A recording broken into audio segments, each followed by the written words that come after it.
I chose Sydney as one of the stops along the tour because it is the place I spent the longest amount of time at in Australia. Folgar managed to capture how I feel about Sydney in one simple phrase. I feel on the one hand more at home in this foreign place, yet I remain always estranged, not quite comfortably settled. Initially, upon deciding to go to Australia, I didn't want to visit Sydney at all, because cities just aren't my thing. However, I ended up spending just under 2 months of my time there.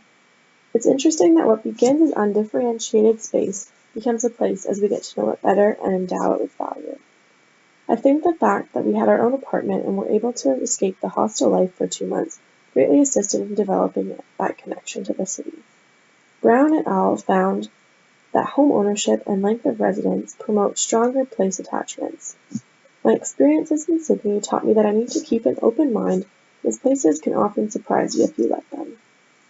Scannell and Gifford found that places become meaningful from personally important experiences, such as realizations or milestones.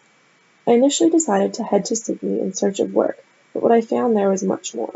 I discovered what cities truly have to offer.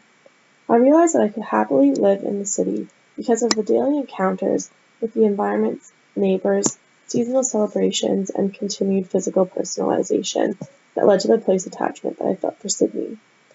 I felt such a strong sense of place towards Sydney because of the personal memories that were created there.